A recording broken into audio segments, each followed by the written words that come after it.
Ang kwentong aking ibabahagi ay tungkol sa aking Lola Yuri na ilang taon nang namayapa. Ang mga sunod na maririnig ninyo ay isinalin na lang base sa mga ikinuwento sa akin ni Lola Luna na isa sa matatalik na kaibigan ng aking lola. Dalaga pa raw sila ng mga panahong yun. Ayon pa sa kanya ay nagsimula ang lahat sa may Chinatown. Galing pa raw si Lola Luna sa probinsya at nagbabaka sakali lang sa Maynila noon. Sabi pa nito ay hindi sapat ang kanyang pera para makabili ng makakain. Pagod at gutom ang nararamdaman ni Lola Luna ng panahong yun. Habang naglalakad malapit sa Binondo Church ay nakaramdam di umano si Lola Luna ng pagkahilo. Hindi raw niya yon pinansin. Pero noong naramdaman niya na para siyang babagsak, ay kumapit siya sa posteng na daanan para hindi siya tuluyang matumba. Ngunit eksaktong pagkapit niya ay parang nanghina ang kanyang mga tuhod, kung kaya siya ay napaupo sa mainit na semento. Marami ang dumadaan ngunit kahit isa ay walang huminto para siya ay tulungan. Sinubukan pa raw ni Lola Luna na tumayo. Kaso, hindi nakisama ang kanyang mga tuhod. Ilang minuto pa ang lumipas ay may isang babae ang lumapit sa kanya. "Miss, ayos ka lang ba? Hawakan mo ang kamay ko para matulungan kitang makatayo." Salamat, Binibini." "Naku naman, Binibini, nakakahiya. Tawagin mo na lang ako Yuri. Yun ang pangalan ko. Halika, dun muna tayo." Tanging pagtango na lang ang nagawa ng dalagang si Luna. Sunod-sunuran sa babaeng tumulong sa kanya nang igiya siya nito papasok sa isang kainan. Wala sa loob na napalunok ng laway ang dalaga.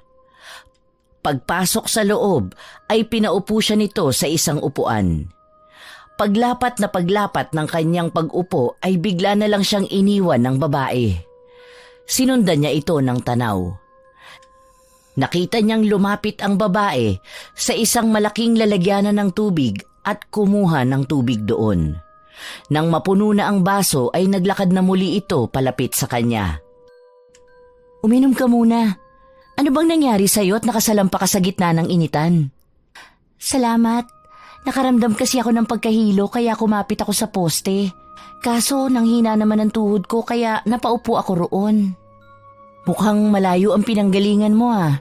Kumain ka na ba? Baka naman gutom ka." "Ha? Nanggaling ako sa probinsya namin. Kumain naman ako kanina sa bus station." "Sigurado ka? Baka kasi sa gutom o sa init kaya ka nahilo kanina. Kumusta na ba ang pakiramdam mo?" "Maayos na ako. Hindi na natapos pa ni Luna ang kanyang sasabihin nang biglang tumunog ang kanyang tiyan. Nagkatinginan ang dalawa. Nanlaki ang mga mata ng dalaga at napayuko, habang si Yuri naman ay pigil na pigil ang pagtawa. Akmang tatayo na ang babae nang hawakan ito ng mahigpit ni Luna. "Huwag kang mag-alala, akong bahala sa'yo. Kung iniisip mo na bibilhan kita ng pagkain, nagkakamali ka. Kasi bibigyan kita." "Naku, wag na, nakakahiya naman." "Okay lang yan. Malakas namang kumita ang karinderya ko eh." "Hindi mo naman ako kilala. Bakit mo ako bibigyan?" "Ay, oo nga pala. Ako si Yuri Kashiwagi. Half Filipino, half Japanese. 29 years old, taga Olongapo City. At ang nag-iisang may-ari ng Saris Karinderya. Ikaw?" Luna Gadaza. 21 years old ako. Tubong Sikihor, kung saan kilala bilang lungga ng mga aswang. Kaya kung ako sa'yo, hindi ako basta-basta magtitiwala kung kani-kanino." Halos hindi na natapos pa ni Luna ang kanyang sinasabi dahil bigla na lang tumayo si Yuri at tinungo ang hilera ng mga ulam. Sinusundan lang ng mga mata ng dalaga ang bawat kilos ng babae. Doon ay biglang may isang planong pumasok sa isipan nito. Inilibot ni Luna ang kanyang paningin sa buong karinderya. May kalakihan yon. May 15 lamesa na parisukat ang naroon na may tig-4 na upuan. May isa ring mahabang lamesa na nakadikit sa pader. Napansin din ito na nag-iisa lang ang babae doon. Isang ngisi ang lumitaw sa kanyang labi dahil sa napansing yon. Nang makita ni Luna na pabalik na sa pwesto niya si Yuri, ay binura niya ang ngising nakapaskil sa kanyang labi at pasimpleng umayos ng pagkakaupo. Pagdating ng babae ay inilapag nito sa harap ng dalaga ang kanyang mga kinuhang pagkain. Ito, tikman mo. Kumain ka muna, tapos mamaya magkwentuhan tayo. Gusto mo ba ng soft drinks? Hindi na, okay na to. Maraming salamat. Hindi malaman ni Luna kung anong klaseng babae ba ang nakatagpo niya. Wala sa loob na napatitig ang dalaga sa pagkaing nakahain sa kanya. Pork chop yun at ginisang gulay. Hindi man ganoon ang natural na kinakain niya ay dahan-dahan ang ginawa niyang pagsubo. Okay naman para sa kanya ang pork chop kahit hindi yun kasing linamnam ng nakasanayan niyang kainin. Kukuha na sana siya ng gulay nang may maamoy siya doong hindi niya gusto kaya napaatras siya. Napansin naman yon ni Yuri. Hindi mo ba gusto ang ganyang gulay? Naku, pasensya ka na ha. Na-excite ako kaya hindi na kita natanong kung ano ba ang gusto mong kainin. Sandali, ikukuha na lang kita ng iba. Hindi na, okay na to. Allergic lang kasi ako sa bawang kaya napaatras ako. Nagpanggap si Luna na sarap sa pagkain kahit pa nga iba ang gusto niyang kainin. Nahihiya kasi ang dalaga sa babaeng nagmamalasakit sa kanya. Isa pa ay kakailanganin niya ang babaeng ito para sa kanyang plano. Nang malapit nang matapos ang dalaga, ay sunod-sunod na ang pumapasok para kumain doon. Kung kaya naging abala na si Yuri habang naiwan naman si Luna sa lamesang kinapupwestuhan. Nang maubos na ng dalaga ang kanyang pagkain ay mabilis itong naglakad palapit kay Yuri, bit-bit ang kanyang pinagkainan. Pinapasok naman siya ng babae sa loob ng counter nito at nakisuyo na ilagay na lang yon sa lababong nasa likod ng karinderya. Tumango naman si Luna. Pero bago siya pumunta sa likod ay tinanong niya ang babae kung nasaan ang banyo doon. Paglagpas ng lababo dumiretso ka lang. Pag nakita mo yung pinto sa kanan, yun na ang banyo. Sige, salamat. Mabilis na tinungo ni Luna ang likurang bahagi ng karinderya. Nang makita ang banyo ay lakad-takbo pumasok doon ang dalaga. Dumukwang sa inidoro ang dalaga at isinuka ang lahat ng kanyang kinain. Nang hihina man ay kaagad na tumayo ito at tinungo ang lababong naroroon sa loob ng banyo. Nagmumog ang dalaga para mawala ang pangangasim ng kanyang bibig. Pagharap sa salamin ay muling napangisi ito. Hinaplos-haplos nito ang kanyang pisngi habang titig na titig sa kanyang sariling refleksyon. Animoy gandang-ganda ito sa kanyang nakikita. Ilang segundo din nang ganong ayos ang dalaga bago ito nag-ayos ng kanyang sarili. Nang okay na ay lumabas na ito sa banyo at muling bumalik sa loob ng karinderya. Inabutan niyang dagsa ang mga customer at hindi na magkanda-ugaga si Yuri. At bilang kasama sa plano niya ang mapalapit sa dalaga, ay nagpresenta siyang tulungan ito. Labis naman ang pasasalamat sa kanya nito. Si Yuri ang nagtatakal ng ulam at nagsusukli, habang siya naman ay naglalagay ng kanin sa pinggan at nag-aabot ng order sa customer. Ilang oras din na patuloy ang pagdagsa ng mga kumakain doon. Kaya hindi man maamin ni Luna ay nakaramdam siya ng pagod. Pero dahil nga sa kanyang plano ay kailangan niyang mapalapit dito at handa siyang gawin ang lahat para doon. Nang sumapit na ang hapon ay may mangilan-ngilan na lang ang kumakain doon. Kaya nagkaroon ng dalawa ng pagkakataon na makapagkwentuhan. Taga saan ka nga ulit? Sikihor. Sikihor? Ang layo naman ng pinanggalingan mo. Bakit ka napadpad dito? Magbabaka sakali kasi ako makahanap ng trabaho na stay-in. Kaso ang hirap palang maghanap kapag wala kang kakilala rito. Totoo yan. Napakahirap talagang maghanap ng trabaho. Kaya nga ako naisipan ko na lang na magkarinderya eh. Ano kaya kung sa akin ka na lang magtrabaho para lagi tayong magkasama? Ha? Sigurado ka ba? Hindi ka ba natatakot sa akin? Bakit naman ako matatakot sa'yo? Saka sigurado ako sa alok ko sa'yo. Dumadami na din kasi ang mga suki ko. Tapos malapit na din mag-December. Paniguradong mahihirapan ako mag-isa. Kaso hindi nga lang kalakihan ang kaya kong ipasahod. 50 pesos lang kada araw dahil hindi ko pa kaya ang 89 pesos na minimum wage. Pero libre ang bahay at pagkain. Ano, payag ka? Nakangiti namang tumangu-tangu si Luna. Tumayo pa ito at nagtatalon sa sobrang tuwa. Yumuko ito ng bahagya at mahigpit na niyakap si Yuri.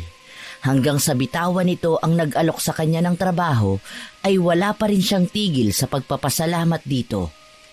Hindi naman talaga sa alok nitong trabaho siya masaya, kundi sa katuparan ng kanyang unang hakbang para sa plano niya sa lugar na yon. Nasa ganoong eksena sila nang may 3 lalaking dumating na nakasuot ng long sleeves na polo.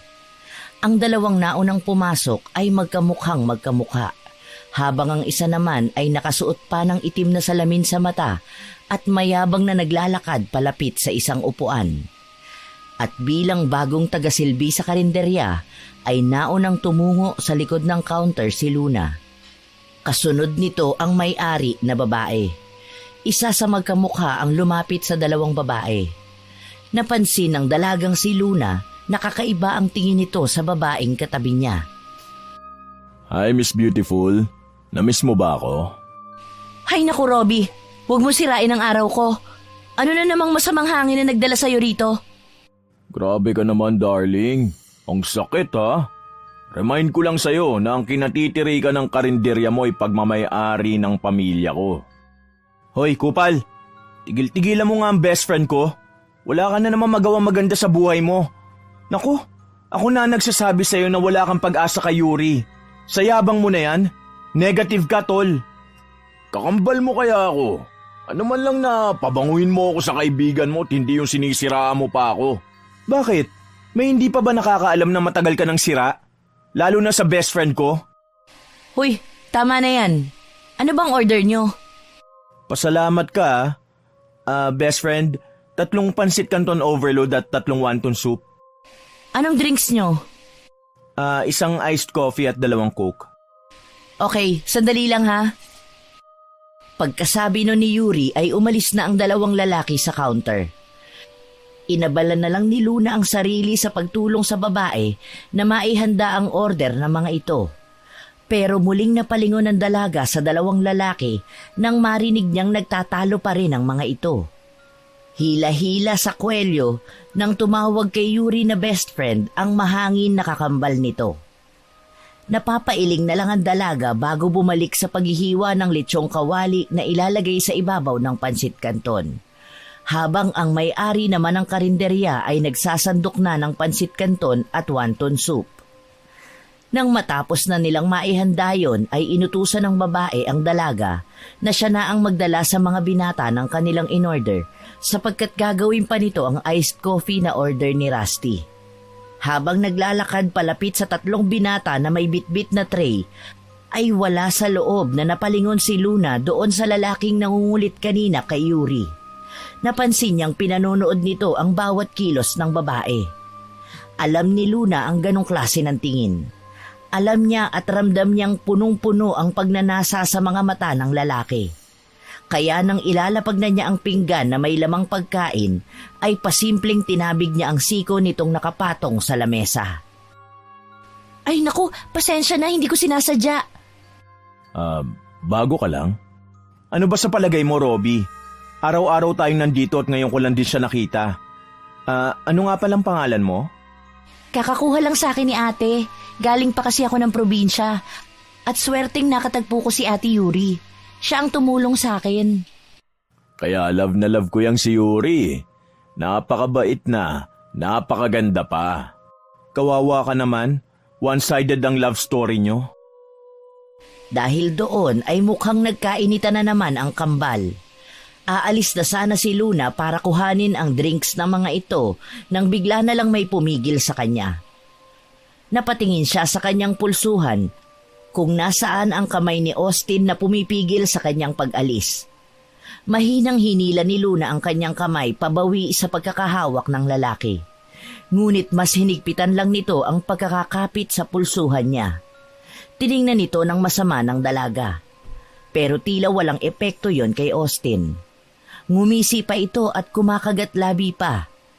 Doon naman biglang dumating si Yuri na dala na ang mga inumin ng mga binata. Heto na mga inumin nyo, Robbie at Rusty. Tigilan nyo na nga yan para kayo mga bata. At ikaw naman Austin, bitawan mo nga si Luna. Kabago-bago ng kasama ko tinatakot nyo na kaagad. Naku, parang awa nyo na ha. Hindi ko kakayanin ang pagpasok ng December nang walang kasama. Si Ate Yuri naman, di ko naman po tinatakot si Miss Gande. Magpapakilala lang po ako. Alam nyo, nakakaya talaga kayong kasama. Nakakalimutan nyo yata ang kilala ang pamilya natin sa lugar na to bilang mga may pinag-aralan at disente. Wala naman kami masamang ginagawa, Mr. Prim and Proper. Ay nako, kumain na lang kayo at lumayas na dito. Hindi ka na naman sasama gumimik. Nagdududa na ako kung talagang lalaki ka ba o nagpapanggap lang eh. Tumigil na kayo. Kainin nyo na yan at na makapagsara na kami. Luna, halika na. Sumunod naman kaagad si Luna kay Yuri na nagtungo sa loob ng counter. Sinimula nitong iligpit ang iba habang nagbibigay ng panuto sa kanya. Naging sunod-sunuran lang siya sa babae. Umabot din sila ng halos kalahating oras sa pagliligpit ng mga gamit na iuuwi nila sa bahay ni Yuri. Isinilid nila ang mga gamit sa 5 malalaking eco bag at 3 may kalakihang kahon. Eksakto ring natapos ang 3 kumakain. Naging maagap naman siya at mabilis na tinungo ang lamesang iniwanan ng 3 lalaki. Nilinisan niya yon at binitbit ang mga plato. Habang sinisilid niya sa isang supot ang mga yon, ay dinampot naman ni Rusty ang ilang eco bag.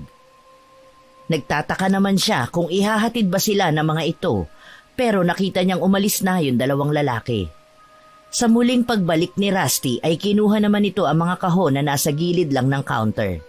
Si Yuri naman ay isa-isang chinecheck ang mga ilaw, gasol at pinto sa likod. Nang mawala sa paningin niya si Rusty ay tinanong niya ang babae. Ate Yuri, tanong ko lang po, sino po yung mga lalaking yun? Sino? Yung 3 itlog? Si Rusty ang best friend ko sa kanila. Lagi akong tinutulungan at hinahatid pa uwi. Pag day off naman niya, tumutulong siya dito sa karinderya. Teka nga, iniisip mo bang karelasyon ko si Rusty? Ha? Hindi po ba? Hindi no. Mas babae pa nga yan sa akin. Hindi nga lang alam ng pamilya niya na babae siya sa loob. Pero sobrang bait niyan. Siya ang nagpabago ng buhay ko. Yung 2 po. Si Robbie naman ay kakambal ni best friend. Matagal nang nagpaparinig yun pero hindi ko talaga siya type. Kahit pa nga sobrang yaman niya. Yung humawak naman sa'yo kanina ay si Austin. Pinsan nila at galing Amerika kaya medyo liberated. Dalian nyo na. Tara na at makikikape pa ako sa bahay mo. Nandyan na!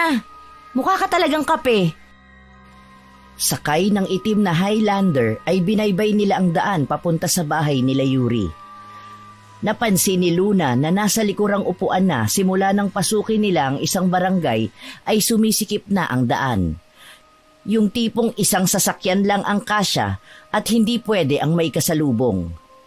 Nang makita na ang mga kabahayan ay kapuna-puna rin ang dami ng tao doon. Lalo na ng mga batang nagtatakbuhan sa basketball court. Palihim na napangisi ang dalaga sa kanyang natatanaw. Ilang sandali pa ay pumarada na ang kanilang sinasakyan sa tapat ng isang malaking bahay pero halata ang kalumaan. May mababang tarangkahan din yun at masasabing ito na ang pinakamaayos na bahay doon. Pagbaba pa lang ni Luna ay nasasabik na siya sa mga mangyayari sa mga susunod na araw. Tamang-tama talaga ang pagpili niya ng kakaibiganin. Dahil dinala siya nito sa lugar kung saan ay maisasagawa niya ang kanyang plano. Sa sobrang pagkasabik nga na kanyang nadarama, ay hindi niya na malayang naipasok na pala lahat ni Rusty ang mga gamit. Luna, halika na sa loob para makita mo na ang magiging tahanan mo habang magkasama tayo. Patitirahin mo ako sa bahay mo? Hindi ka ba natatakot na baka masamang tao ako? Lalo na at nanggaling ako sa Sikihor. Sinabi ko na sa'yo kanina, di ba? Imposibleng aswang ka. Kung aswang ka man, alam kong hindi mo naman ako kakainin. Saka isa pa, magaan ang loob ko sa'yo. Oo na, lika na. Tumangulang si Luna at sumunod kay Yuri papasok sa bahay nito. Pagpasok sa loob ay kapansin-pansin ang mga kagamitan doon na lahat ay gawa sa kahoy. Iginala ni Luna ang kanyang mga mata sa loob ng bahay. Pagpasok ay tanaw ang kabuuan ng unang palapag. Parang gumamit lang ng cabinet si Yuri para maging hati ng sala at kusina. Si Rusty naman ay prenteng nakaupo at kinulang na lang ay yakapin ang electric fan. Napansin naman ni Yuri na nakatitig lang sa kanila ang dalaga kung kaya inaya niya itong maupo at uminom ng kape kasama sila. Pagkaupo ng dalaga ay napansin niya ang isang picture frame na nakasabit. Isang batang babae yon na kamukhang kamukha ni Yuri. Hindi na malayan ni Luna na nakatulala na pala siya sa larawan. Nabalik lang siya sa wisyo nang punahin siya ng may-ari ng bahay. Ayos ka lang ba? Pasensya ka na ha, talagang mainit dito ngayon. Nakapagtataka nga kasi bare months na pero mainit pa rin. Sayang lang, lagi naman akong wala sa bahay. Ayos lang ako, napagod lang siguro. Ganun ba? Hoy Rusty, dito ka lang muna at dadaling ko muna si Luna sa gagamitin niyang kwarto. Sabi ko naman kasi sa'yo palagyan na natin ng aircon ng buong bahay mo. Sagot ko na nga ang lahat ng gastos pati kuryente. Di mo pa rin bet. Sayang lang, lagi naman akong wala sa bahay. Ayos lang ako ate, napagod lang siguro. Ganun ba? Hoy Rusty, dito ka lang muna at dadaling ko muna si Luna sa gagamitin niyang kwarto. Bruhang to, kala mo naman mawawala ako. Tumayo si Yuri na tatawa-tawa pa sa kaibigang binabae. Sumunod naman papunta sa ikalawang palapag ang dalagang si Luna. Pag-akyat sa hagdan ay may 3 pintuan doon. Nakahilera ang mga ito sa bandang kanan pagpaakyat ka. Dinala ni Yuri ang dalaga sa tapat ng nasa pinakaunahang pinto, yung malapit sa may hagdan. Ngumiti naman si Luna, sapagkat sa pakiwari niya ay sumasang-ayon sa kanya ang pagkakataon. Hindi na siya mahihirapang kumilos pa.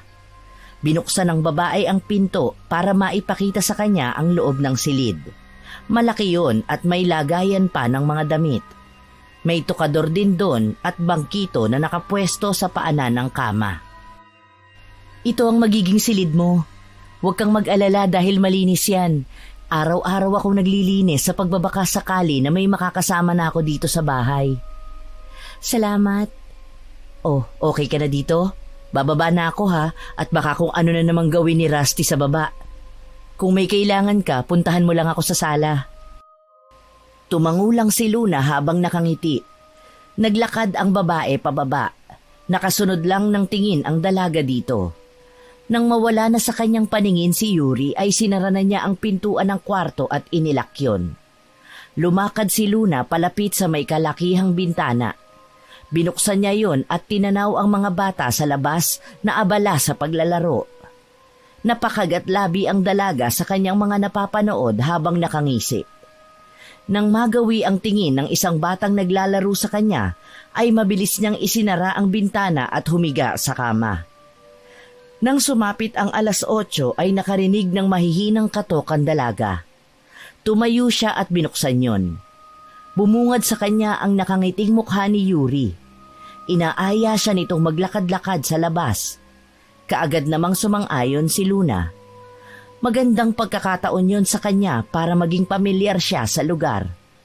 Simula ng araw na yon ay gabi-gabi na silang lumalabas na dalawa para maglakad-lakad. Ilang buwan na rin silang magkasama. At habang tumatagal ay napapalapit na ang dalaga sa babae. Madalas man naasarin siya nito na huwag siyang kakainin dahil hindi raw siya masarap, ay hindi niya maiwasang mainggit sa kabaitang meron si Yuri. Isa yon sa dahilan kung bakit unti-unting naglalaho ang plano niyang gawin sa lugar na yon. Isang gabing bilog na bilog ang buwan ay hindi na kayang tiisin pa ni Luna ang nararamdaman. Kung kaya nang makatulog na ang kasama sa bahay ay maingat na lumabas ang dalaga. dinala siya ng kanyang mga paa sa isang madilim na iskinita. Hindi nagtagal ay umalis na rin siya doon at umuwi na. Pagpasok ng bahay ay nilinis niya muna ang kanyang sarili bago pumanhik sa ikalawang palapag. Nasa harapan na ng kanyang kwarto ang dalaga at hawak ang seradura nang bigla na lang bumukas ang pinto ng kwartong nasa dulo. Lumabas mula roon ang pupungas-pungas na si Yuri. "San ka galing? Madaling araw na." "Nag-CR lang ako, tapos tumambay ako sa court para magpaantok. Hindi kasi ako makatulog eh." Baka epekto yan ng kaping barako na ginawa para sa atin kanina ni Rusty. "Sige na, matulog ka na at maaga tayo mamaya. 7:00 raw nandito na si Rusty para sunduin tayo." "Ikaw rin, matulog ka na. Good night." Nag-flying kiss lang si Yuri kay Luna bago ito muling bumalik sa kanyang silid. Nang tuluyan ng nakapasok ang babae ay doon lang pumasok sa kanyang silid ang dalaga. Tinitigan muna ni Luna ang kanyang refleksyon sa salaming nakalagay sa tokador bago ito humiga sa kama at natulog. Ilang mahihinang tapik sa pisngi ang gumising kay Luna. Dahan-dahan niyang idinilat ang kanyang mga mata. "Good morning. Rise and shine." Ay, sorry. Nalate ako ng gising." "Okay lang yun. Saka maaga pa naman. Ginising lang kita para makapagkape ka muna at makakain ng pandesal bago tayo umalis." Nataranta namang bumangon si Luna at sinuklay ang buhok nang hindi na tinitignan ng itsura sa harap ng salamin. Dali-dali na itong bumaba sapagkat nakakaramdam ng hiya ang dalaga kay Yuri. Araw-araw na lang kasi na ito ang naghahanda ng almusal nila. Patakbong pumunta ang dalaga sa banyo para maghilamos at magmumog. Hindi na nito napansin ang binabaeng nakadekwatro pa ng upo na tumaas ang kilay sa kanyang kinikilos. Paglabas ng banyo ni Luna, magkasama ng nagkakape sina Rusty at Yuri sa sala. May mga bag na rin sa sahig.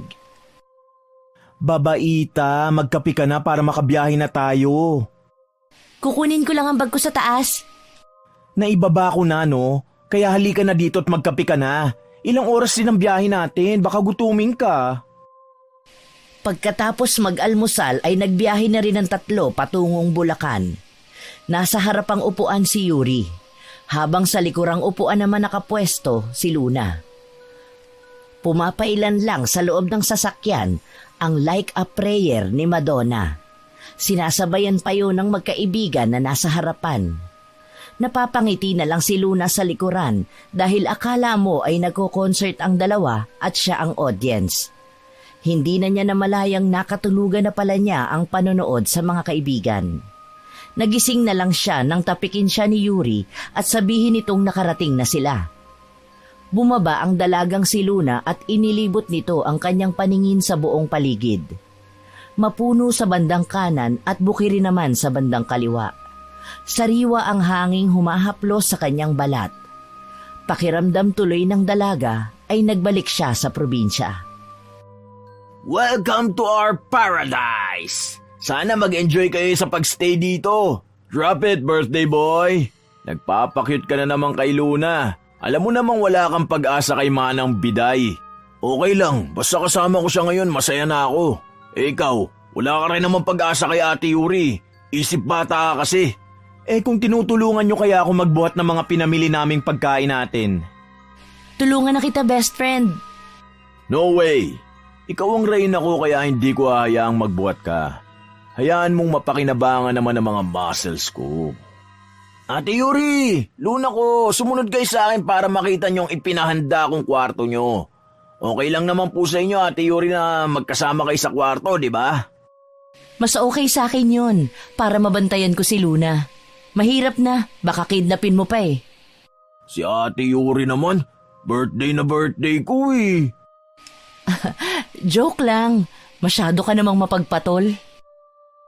Pagpasok nila sa silid na pinaghatiran sa kanila ni Austin, ay kaagad na nahiga si Yuri. Tila ngayon lang nito naramdaman ang pagod sa biyahe. Hindi naman talaga nakakapagod ang biyahe, pero sadyang malubak lang ang daan papasok doon. kaya pakiramdam nito ay nabugbog ang kanyang katawan. Maingat na umupo lang si Luna sa gilid ng nakahigang babae. Tumingin siya sa may bintana na isang sliding glass. Pero kumunot ang kanyang noo nang mapansing may rehas yon. Kinakabahan si Luna at plano sanang ipaalam yon kay Yuri. Ngunit paglingon niya sa babae ay nahihimbing na ito sa pagtulog. Kaya humiga na lang siya sa tabi nito nang dilat na dilat ang mata. Ilang oras din na ganoon nang may biglang kumatok ng 3 beses. Tumayo ang dalaga at pinagbuksan ang kumakatok na yon. Nabungaran niya ang binabaeng si Rusty. Nakatodong ngiti pa ito. Girls, 6:00 na and it's time to party. Party? Ay nako, nalula ka na naman. Gisingin mo na si Yuri at hihintayin ko kayo dito para sabay-sabay tayong pumunta sa pool area. Sige. Sandali lang at gigisingin ko na si Ate Yuri. Bumalik si Luna sa tabi ni Yuri at mahinang niyugyug ito habang tinatawag ang pangalan. Pupungas-pungas itong nagtanong kay Luna kung bakit. Sinabi lang niya na sinusundo na sila ni Rusty. Bumangon naman ang babae at walang suklay na itinali ang may kahabaang kulot na buhok. Tumayo ito at nagpaalam muna sa dalawa na magmumumog lang ito at mauna na sila sa pool area. Ayaw sana ni Luna ang ideyang mauuna sila doon pero wala na siyang nagawa nang bigla na lang siyang hilahin ng malakas ni Rusty. Pagdating sa pool area ay dinatna na nila ang 2 lalaki doon na nagpaparingas ng uling para sa kanilang barbecue party. Ilang saglit pa ay dumating na din si Ate Yuri. Plano sanang tumulong ng mga babae sa pag-iihaw pero hindi pumayag ang 2 lalaki kaya inaya na lang nito ang 2 na mag-swimming. Tumanggi si Luna sa alok nito sapagkat hindi siya komportable. Habang naghaharutan ang 2 sa pool ay lumapit si Austin kay Luna at inabutan nito ng juice. Tinanggap naman yon ng dalaga. Nakailang basong juice na rin ang dalaga nang maluto ang lahat ng iniihaw ng 2 lalaki. Doon pa lang nagsimulang mag-inuman ang mga ito. Maging si Yuri ay umiinom din ng alak. Habang siya naman ay panay juice at pulutan lang. Habang nasa kalagitnaan sila ng pag-iinom ay bigla na lang nakaramdam si Luna ng pagkahilo. Inisip nitong baka napagod lang siya, kaya binaliwala niya yon. Pero sa paglipas ng oras ay mas lalong tumitindi ang hilo na yon. Napahawak siya sa kanyang ulo dahil sa biglang pag-ikot ng kanyang paningin. Napansin naman yon ni Yuri. Ayos ka lang ba? May problema ba, bunso? Masakit ba ang ulo mo? Ayos lang po ako, Ate Yuri. Baka napagod lang ako kanina sa biyahe. Hala, baka buntis ka. Imposible yun. Disenteng babae ang Luna ko, no? Mas lasing ka pa yata kaysa kina Yuri at Rusty, Luna eh. Diyos lang naman ang iniinom mo ah. Magpapahinga lang ako. Kailangan ko lang sigurong itulog to. Samahan na kita. Tutal, hindi ko na rin kayang uminom. Magkasamang bumalik sa kwarto ang 2. Lingid sa kanilang kaalaman ay may ngising sumibol sa labi ni na Robbie at Austin. Napansin yon ni Rusty at tinanong ang 2 kung ano ba ang nginingisi nila. Nagulat pa ang 2 sa tanong na yon ng binabae. Tanga, hindi ngisi yun. Ganun talaga akong ngumiti kasi sobrang sayo ko. Biruin mo kahit binasted ako ni Luna nakasama ko pa rin siya ngayong birthday ko. Ang baduy mo? Kambal, birthday naman ngayon ni Austin. Kaya hayaan na lang natin siya maging masaya. Huwag kang killjoy, bro. Tama na nga yan. Baka mamaya magkainitan na naman kayo eh. Kampay! Itinaas ni Austin ang basong puno pa ng alak. Nagpalitan muna ng masasamang titig ang 2 bago itinaas ang kanilang mga baso at ipinagpatuloy ang kanilang pag-iinom. Dinadaya na nga ng mga ito si Rusty pero mukhang hindi niya yon pansin. Habang sa loob naman ng silid ng mga babae ay tahimik na nakahiga lang ang 2. Si Luna ay nakatulog na pero si Yuri ay hindi mapakali kahit pa nga pakiramdam nito ay lasing na siya. Kung kaya nagdesisyon ang babaeng tumayo para magtimpla ng kape na iinumin bago niya muling subukan ang matulog. Madilim na ang buong bahay paglabas niya ng kwarto. Tanging ang ilaw na lang sa pool area ang nakabukas. Pero madali lang para rito ang makarating sa kusina kaya hindi naging problema ang dilim ng paligid. Nang marating ang kusina ay kaagad na hinanap ng babae ang switch ng ilaw. Nakita niya naman kaagad yon kaya bumaha ng liwanag sa buong kusina. Pumapalakpak pang nilapitan nito ang coffee maker. Habang hinihintay na maluto ang kape ay may bigla na lang kumalabit sa kanya. Nagulat siya at paharap na hinampas yun. Aray, masakit yun ah. Pasalamat ka, mahal kita. Bakit ka ba kasi nanggugulat? Kakakape mo yan eh. Ano bang ginagawa mo rito? Kukuha lang sana ako ng iinumin namin ni Austin sa ref. Naubos na kasi yung iniinom namin eh. Nasa si Rusty? Wala na, bagsak na. Napakadali talagang malasing nun. Tumangulang si Yuri bago tinalikuran ng lalaki. Pero yon ang pagkakamali ng babae. Dahil sa kanyang pagtalikod ay bigla na lang siyang sinunggaban ni Robbie. Mahigpit nitong tinakpan ng kanyang kamay ang bibig ng babaeng nagpupumiglas. Pero para itong nadedemonyo dahil kahit pa nga nanlalaban ng babae ay hinalik-halikan nito ang leeg ni Yuri. Ang isang kamay naman ni Robbie ay naglalakbay sa malulusog na dibdib ng babae pababa sa maselang parte ng kanyang katawan. Inipon ni Yuri ang lahat ng kanyang lakas para makawala kay Robbie. Kapupumiglas niya ay aksidenteng nasipa niya patalikod ang ari ng lalaki. Nang lumuwag ang pagkakahawak sa kanya nito ay malakas niyang itinulak ang lalaki bago nagtatakbo papunta sa silid nila ni Luna. Ngunit nang malapit na siya ay may malakas na puwersang bigla na lang siyang hinatak at padabog na isinandal sa dingding na katabi lang ng pinto ng kwarto kung nasaan si Luna. Umaasang magigising ang kasama ay hinampas-hampas ni Yuri ang dingding para makagawa ng ingay. Pero tila nahimbing ng tulog ang dalagang kasama dahil kahit anong ingay ang kanilang gawin ay hindi ito nagigising. Sa sobrang desperasyon ay malakas na sumigaw si Yuri. Luna! Tulungan mo ako! Manahimik ka. Huwag ka na lang kasing pumalag para hindi ka na masaktan pa. Magugustuhan mo din naman to eh. Kaya huwag mo na akong pahirapan. Pwe! Nasusuka ako sa'yo! Pinagkatiwalaan ka namin! Pasensya ka na, babe. Hindi ko na talaga kaya eh. Pinilit kong pigilan, pero hindi ko na talaga kayang paulit-ulit mo kong tanggihan. Nirespeto kita, pero kung hindi ka magiging akin, pues gagawin kitang akin. Umiiyak na si Yuri habang isinisigaw ang pangalan ng iba pa nilang kasama. Isang humahangos na binata naman ang biglang dumating. Nagkaroon ng kaunting pag-asa si Yuri nang makita si Austin. Kitang-kita ng babae ang pagkagulat sa mukha ng lalaki. Kaya malakas na sinabi nitong gusto siyang halayin ni Robbie. Napatigil lang sa pagsasalita si Yuri nang bigla na lang ngumisi si Austin. Lumapit ito sa kanilang dalawa at tumapat sa kwarto kung nasaan si Luna. Parang binuhusan ng nagyeyelong tubig ang babae nang mapagtanto niya na magkasabwat ang dalawa. Lahat ng nabuong pag-asa na naramdaman niya kanina'y biglang naglaho. Lalo na sa mga salitang binitiwan ng mga lalaki. Bakit ba dito kayo naglalampungan? Sa loob nyo na ituluyan para makakain na tayo ng panghimagas. Wag! Wag si Luna! Ako na lang! Robbie! Please! No, babe. Akin ka lang at hindi ko gusto may kahati ako sa'yo. Gusto ko ako lang, kaya huwag ka nang umangal. Kasi wala ka rin naman laban sa akin eh. Isa pa, kung inaakala mo matutulungan ka ng best friend mong malansa, kalimutan mo na lang. Napaka-imposibleng magising yun sa lakas ng pagkakabagsak niya sa basement.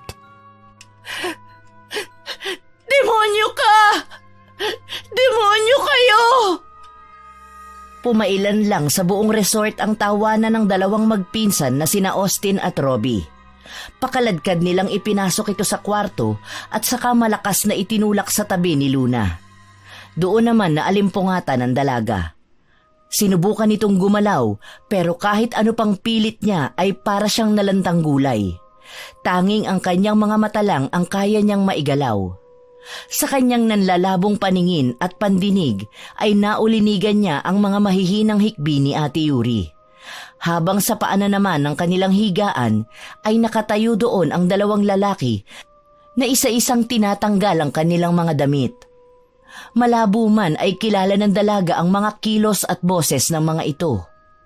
Sinubukan pa ni Luna na magsalita pero panay ungol lang ang lumalabas sa kanyang bibig hanggang sa unti-unti nang lumilinaw ang kanyang pandinig. Dinig na dinig niya ang pagmamakaawa ni Ate Yuri na huwag siyang sasaktan at gagalawin. Habang nagmamakaawa ang babae ay naramdaman ni Luna ang mga kamay na pinupunit ang kanyang suot na damit. Marahas pa nitong isinasagawa ang plano. Tanging pagluha na lang ang nagawa ng dalaga. Lalo na nang ipaling ni Austin ang kanyang mukha paharap kay Ate Yuri. Naghahalo na ang luha, sipon at dugo sa maganda nitong mukha na punong-puno din ng sugat. Dinig na dinig ng dalaga ang pagmamakaawa ng babae na mas lalong nagpatindi sa galit sa kanyang puso. Kababakasan yon ng panghihina. Tama na. Pakiusap. Tama na. Hindi na mabilang nila Luna at Yuri kung ilang beses pa silang paulit-ulit na hinalay ng mga lalaking bangag. Iniwan lang sila sa kwarto na para bang mga basura, kaya tinangka niyang lumapit kay Ate Yuri. Naigagalaw na ng bahagya ni Luna ang kanyang kamay at paa. Pagapang na lumapit siya sa tulalang babae. Sinubukang tumayo ng dalaga pero bumagsak lang siya ulit. Para bang naging lantang gulay ang mga buto niya sa katawan. Kahit anong pilit pa niyang magpalit anyo ay hindi niya magawa. Napasigaw na lang sa pagkabigo ang dalaga nang biglang bumukas ang pinto ng marahas. Iniluwanon ang dugo ang binabae na si Rusty. Napaluhod pa ito nang masaksihan ang nangyari sa kanilang dalawa ni Ate Yuri. Tumigas bigla ang mukha nito at lumapit kay Luna. Binalot siya nito ng kumot at saka ito lumapit sa nakahiga pa ring babae. Umiiyak itong sinusuotan ng damit ang matalik na kaibigan. Kaya mo bang maglakad, Luna? Kailangan natin makaalis dito. Kaya ko. Magbibihis lang ako. Bilisan mo na para hindi nila tayo maabutan.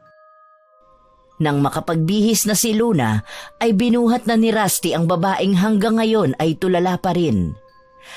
Dali-dali silang tumakbo, papunta sa sasakyan ni Rusty. Pagkasakay nila ay kaagad na pinaharurot ng binabae ang sasakyan. Nang makarating sila sa isang gas station, ay napansin nila ang isang motel doon. Kaya nagdesisyon si Rusty na mag-check-in muna sila sapagkat nakakaramdam ito ng hilo dahil sa patuloy na pag-agos ng dugo sa kanyang ulo. Bakit dito? Hindi ba dapat ay sa ospital? Iiwan ko muna kayo dito bago ako pumunta sa pinakamalapit na ospital. Kailangan nyo magpahinga. Pero... Kaya ko ang sarili ko. Nakikiusap ako sa iyo, Luna. Bantayan mong mabuti si Yuri. Habang wala ako, wag mong bubuksan ang pinto. Naiintindihan mo ba, bunso? Opo. Sa pag-alis ni Rusty ay nabuo ang isang plano ng paghihiganti. Pero sa ngayon ay isasantabi niya muna yon hanggat walang kasama ang kanyang Ate Yuri doon. Sisimulan niya ang kanyang balak pagbalik nila ng Maynila. Nagtatangis ang kanyang mga bagang sa galit. Lalo na sa tuwing mapapatingin siya sa itsura ni Ate Yuri na parang tinakasan na ng katinuan. Kinaumagahan ay bumalik na si Rusty na may benda sa kanyang ulo. Sinundo lang nito ang mga babae para makabalik na sila ng Maynila. Ilang oras lang ang biniyahe nila bago sila nakarating sa bahay ni ate. Inaalalayan ng dalawa si Yuri hanggang makapasok sa loob ng bahay sapagkat hindi pa rin ito bumabalik sa normal. Ilang buwan pa ang lumipas at wala pa ring ipinagbago si Yuri. Hindi na nila nabubuksan ang pwesto nito. Minsan pa nga ay naririnig niya ang pagtangis nito. Isang araw, habang nakatulala si Luna sa harap ng salamin dahil sa pag-iisip kung paano isasagawa ang kanyang plano, ay biglang pumasok si Yuri at mabilis na lumapit sa kanya para yakapin siya. Sa hindi inaasahang pagkakataon ay hindi kaagad nakahuma si Luna. Ate Yuri? Luna? Sorry. Sorry kasi hindi kita naprotektahan. Sinubukan ko pero mas malakas sila. Wala akong nagawa. Alam kong hindi mo ko hahayaang mapahamak, Ate Yuri. Hindi mo kailangang humingi ng tawad. Huwag ka pong mag-alala. Ako na ang bahala sa lahat. Pilit ang ngiting humiwalay si Luna sa pagkakayakap ni Yuri.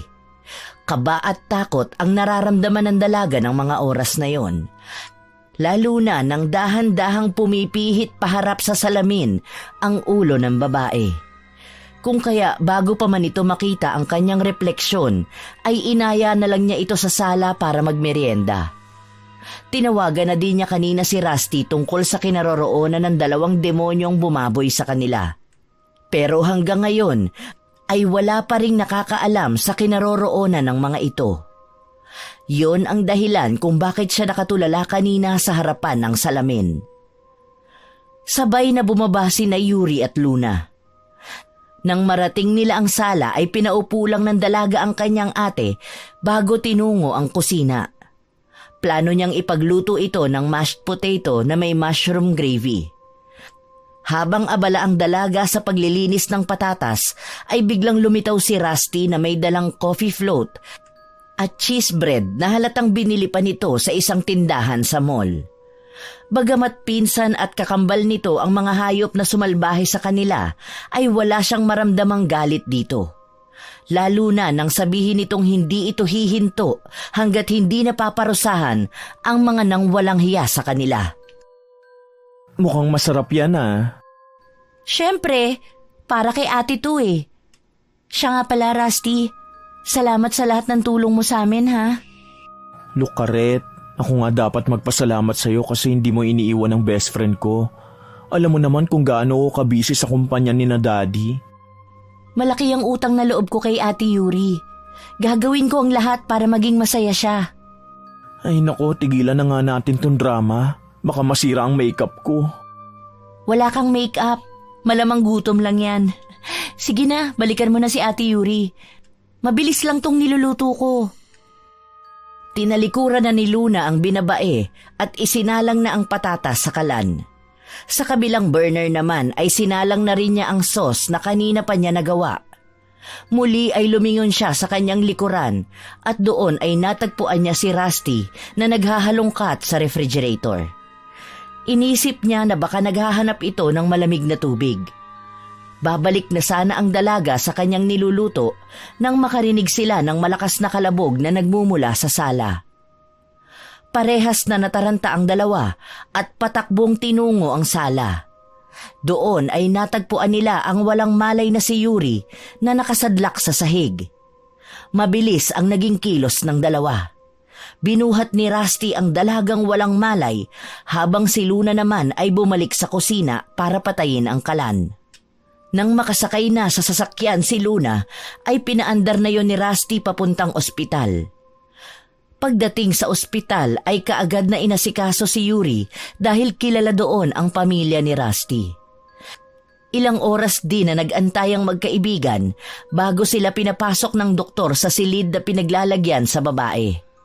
Ngunit bago sila pumasok ay may sinabi ang doktor na labis na nagbigay kay Luna ng sobrang pag-aalala.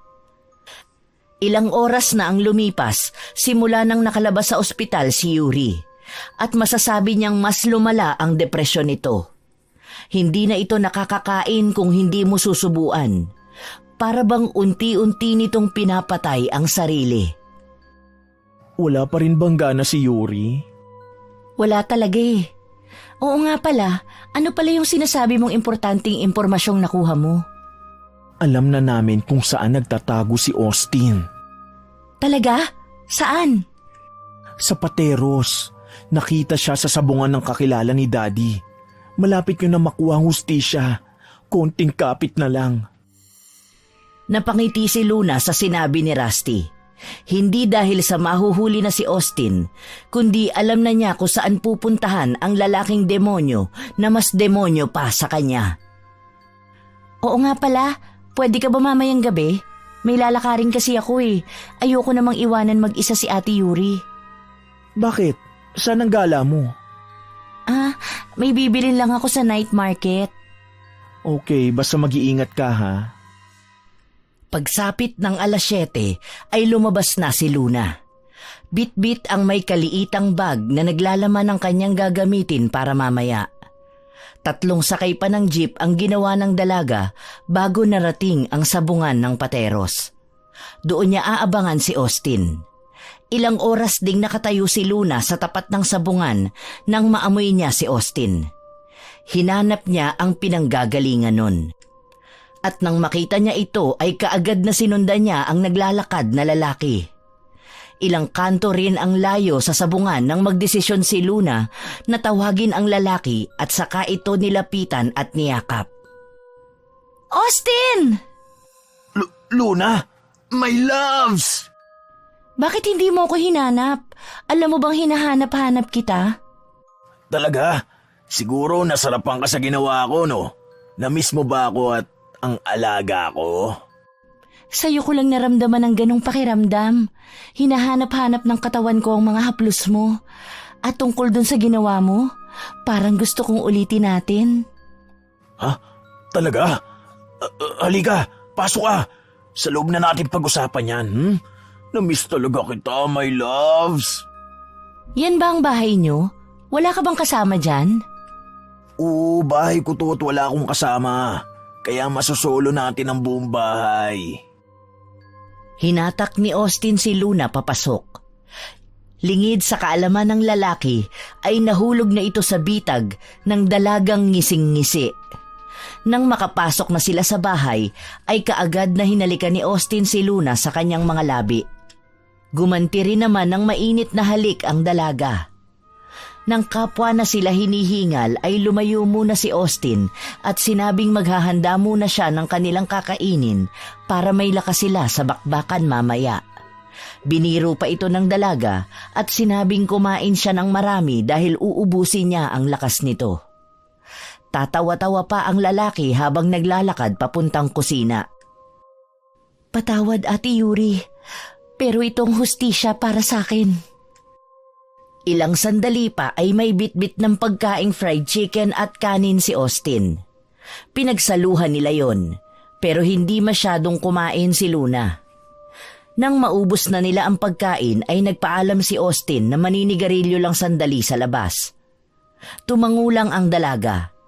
Pagkalabas ni Austin ay inilabas na ni Luna ang posas na binili niya sa night market.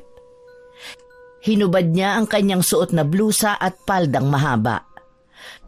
Tanging mga panloob na damit na lang ang suot ng dalaga pagpasok ni Austin. Para naman itong asong ulol na naglalaway sa magandang katawan ng dalaga. Mapang-akit namang tinawag niya ito. Habang papalapit sa dalaga ay isa-isang tinanggal din ng lalaki ang kanyang suot. Ito ang pinakamasarap na panghimagas ko. Let's rock, my loves! Padamba nitong sinunggaban ang dalaga. Maiinit ang halik na namagitan sa dalawa. Ang kamay naman ng binata ay gumapang sa makinis na balat ni Luna. Nang tatanggalin na ng binata ang saplot ng dalaga, ay inawat niya ito. Huwag dito. Doon tayo sa kwarto mo. Binuhat naman ng binata si Luna at ipinasok nga ito sa kwarto. Malumanay na inihiga ni Austin ang dalaga bago ito paulanan ng mga halik sa buong katawan, habang ang isang kamay nito ay nilalaro ang malulusog na dibdib ng dalaga.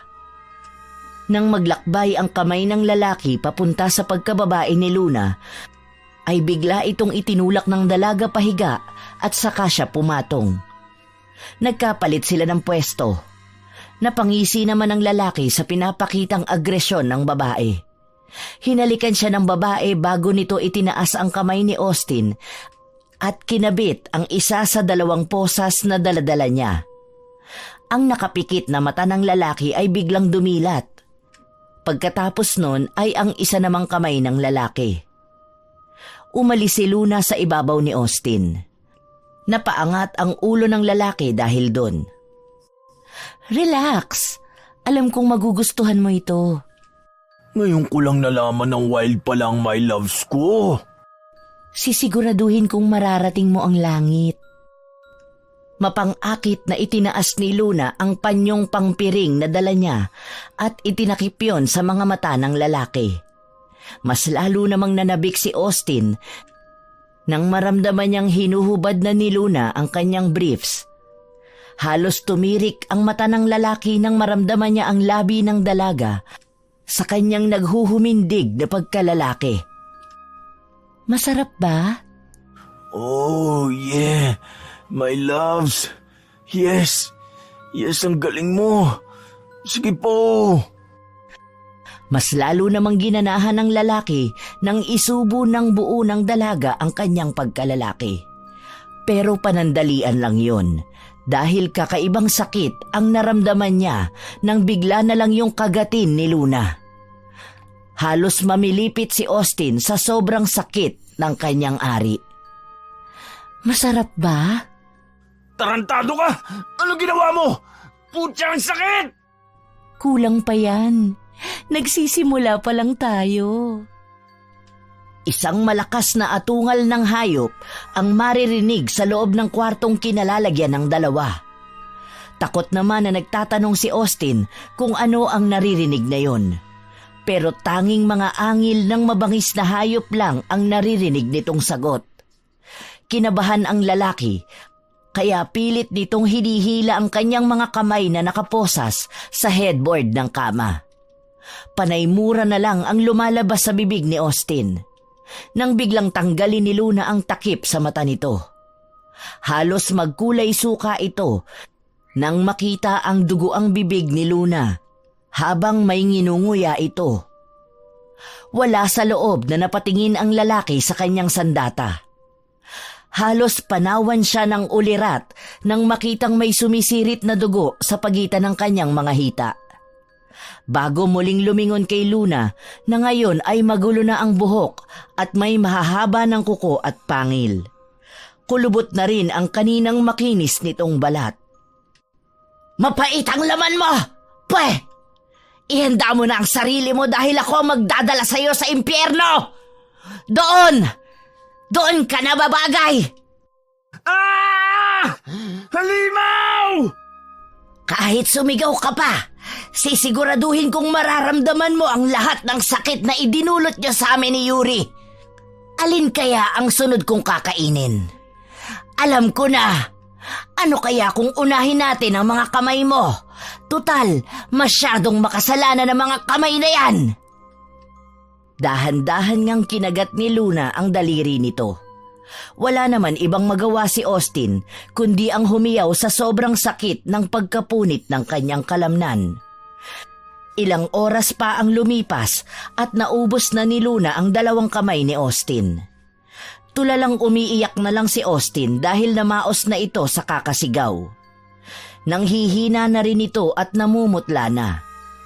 Sinampal ni Luna ang lalaki saka kinutkot ang balat nito sa mukha.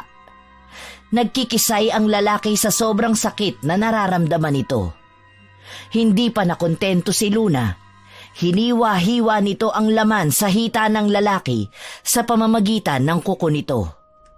Ilang minuto pa ang lumipas ay wala nang maramdamang reaksyon ang dalaga sa lalaking halos kalahati na lang ng katawan nito ang may laman. Doon lang huminto si Luna at lumapit sa ulo ng lalaki. Idinikit pa ng dalaga ang kanyang tenga sa ilong nito. Nang wala na itong maramdamang hangin na lumalabas doon, ay pinutol na nito ang ulo ng lalaki. Ang katawan naman ni Austin ay isinilid niya sa isang bag na pagmamay-ari ng lalaki bago yun inilabas sa bakura ng bahay. Ang ulo naman nito ay inilagay ni Luna sa ibabaw ng lamesita sa sala. Nang matapos yon ay nagtungo ng banyo si Luna at doon nilinis ang buong katawan. Nang makapagbihis na ay dali-daling umalis sa lugar na yon si Luna. Dumiretso muna siya sa night market para bumili ng kahit anong pwede niyang maipakita kay Rusty. Nang makauwi na siya ay nadatnan niyang nasa sala si Yuri at nagkakape. "Oh, Ate Yuri, bakit kising ka pa?" "Saan ka nang galing?" Bumili lang ako sa night market, ate, ng ilang gamit para sa kusina." "Alam ko kung saan ka nagpunta." "Anong ibig mong sabihin, Ate Yuri?" "Galing ka kay Austin. Tama ba ako? Alam ko ang lihim mo. Nakita kita sa harap ng salamin. Hindi ka totoong si Luna. Sino ka ba talaga, Lola?" "Ha? Alam mo? Ako si Luna. Pero katulad ng sinabi mo, matanda na ako. Isa akong aswang na may kakayahang magbagong anyo bilang dalaga. Sabi ko na nga ba at hindi ako nababaliw. Pero sana ay maipangako mong hinding-hindi ka mananakit ng tao. Kaya kong itago ang lihim mo at tatanggapin pa rin kita. Pero mangako ka." Umiiyak na napayakap si Luna kay Yuri. Yon ang eksenang dinatnan ni Rusty na pupungas-pungas pa. Lumapit ito sa dalawa at sumigaw ng group hug daw. Kinabukasan ay balitang-balita ang nangyari kay Austin. Kung kaya maaga pa lang ay umalis na si Rusty para puntahan ang lugar kung saan dinala ang ulo ng kanyang pinsan. Ayon sa balita, nilooban ito ng mga nakaalitan sa sabungan. Pero hanggang ngayon ay wala silang lead kung sino ang may gawa. Habang naririnig yon ay napangiti ng palihim si Luna na kaagad namang napansin ni Yuri. "May kinalaman ka ba sa nangyari?" "Wala, Ate Yuri. Karma na niya siguro yan dahil sa kademonyo ang ginawa niya. Pinaparusahan na siya." Ilang araw pa ang lumipas ay kusang sumuko si Robbie sa mga pulis. Para itong nabaliw dahil wala itong ibang sinabi kundi halimaw daw ang pumatay sa pinsan niya. At sina Yuri at Luna ang pinagbibintangan nito. Dahil doon ay dinala ito sa isang mental institution. Dahil nga kilala ang pamilya nito ay kumalat ang chismis na halimaw daw sina Yuri at Luna. Hindi maganda ang naging epekto nun kay Yuri. Mas lalo itong binalot ng depresyon. Isang araw ay nakita na lang nila Rusty at Luna si Yuri na sinusuntok ang sariling tiyan nito. Halos hindi na matulog ang dalawa sa pagbabantay sa babae. Nang makakuha ng pagkakataon si Luna, ay dinalaw nito si Robbie sa mental hospital. Gabi yon at nasa loob lang ng kanyang selda si Robbie. Nakarinig ito ng malalakas na yabag ng paa na nagmumula sa madilim na parte ng hallway. Hindi nagtagal ay isang pares na mga paa ang nakita ng lalaki na nakatayo sa kanyang harapan. Pagtingala niya ay nakita niya si Luna na magulo ang buhok at naglalaway pa.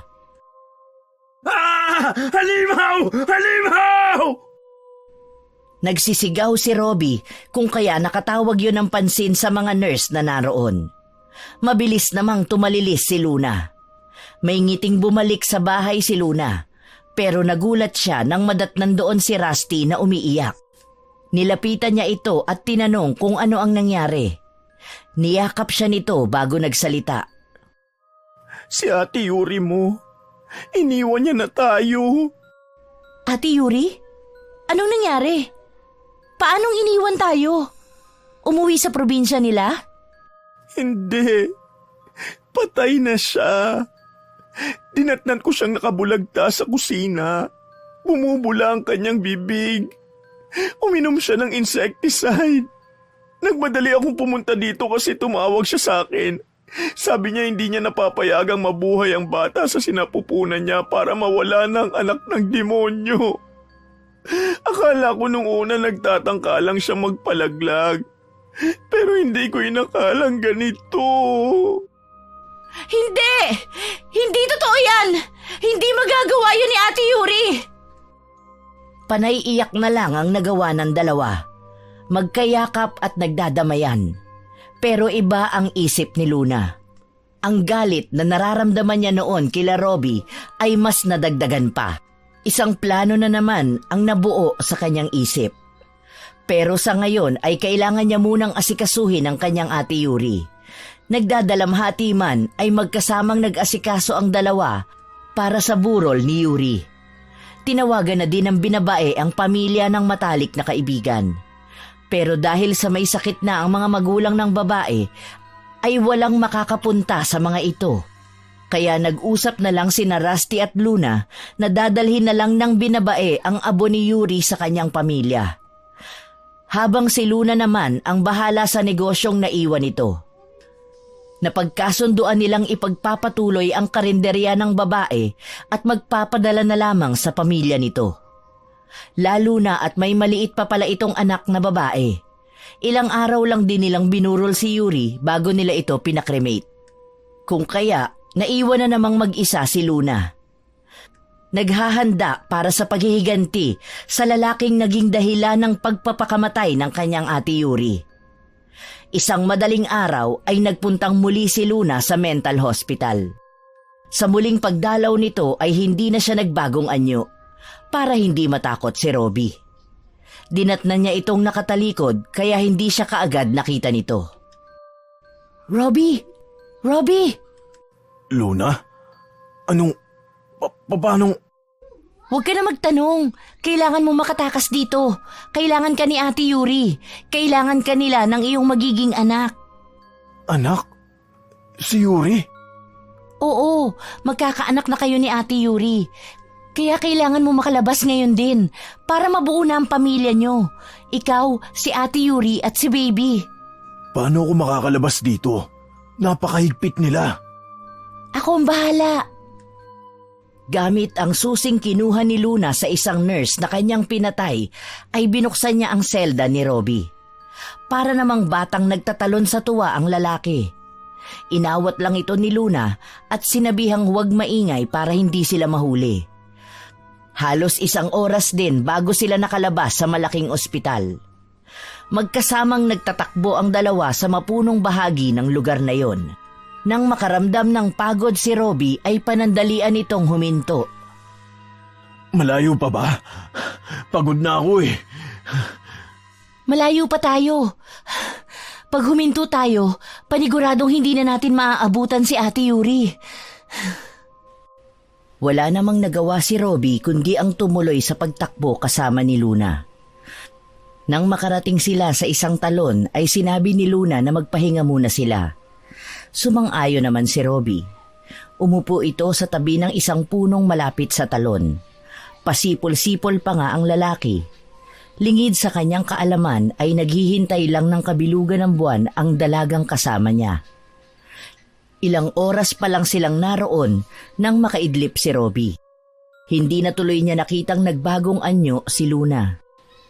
Sa pagbabagong anyo ni Luna ay lumuhod ito sa harapan ng lalaking nakasandal sa puno. Bumulong ng kakaibang lengguwahe ang dalaga at saka kumuha ng tubig sa talon. Inilagay niya yon sa kanyang bibig. Sa pagtayo nito ay lumapit siya sa natutulog na lalaki at ipinainom dito ang tubig na galing sa kanyang bibig. Sinugatan din ni Luna ang kanyang kamay at pinatulo ang dugo nun sa loob ng bibig ni Robbie. Nang sapat na ang nailagay ay muli itong bumalik bilang dalagang si Luna.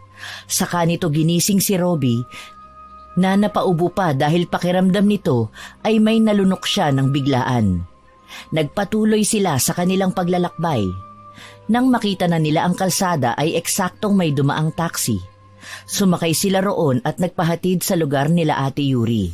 Pero hindi sa bahay ni Yuri niya dinala ito, kung hindi sa isang madilim na parte ng squatter.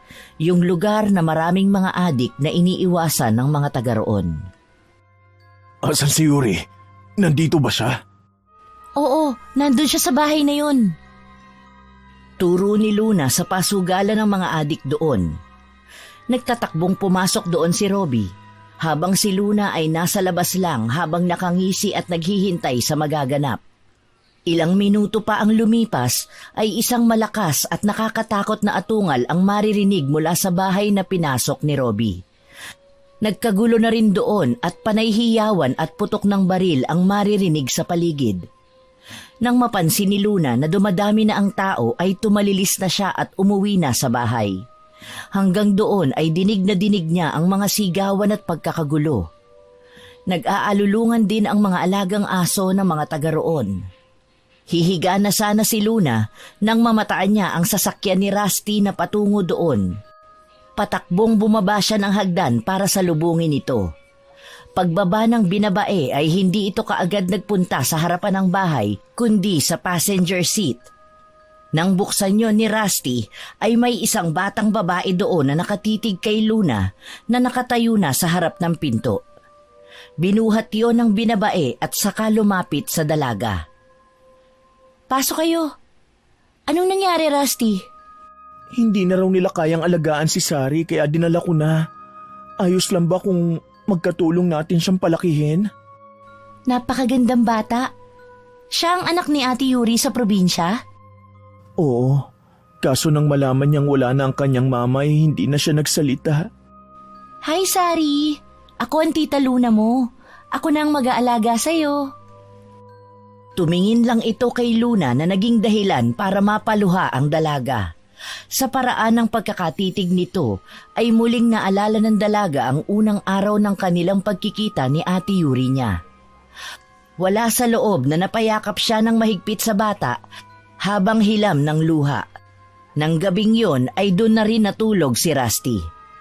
Habang ang batang babae naman ay sa silid ng yumao nitong ina pinatulog ni Luna bago siya pumunta sa kanyang sariling silid. Nagising sina Rusty at Luna dahil sa ingay sa court bago pa man sumikat ang araw.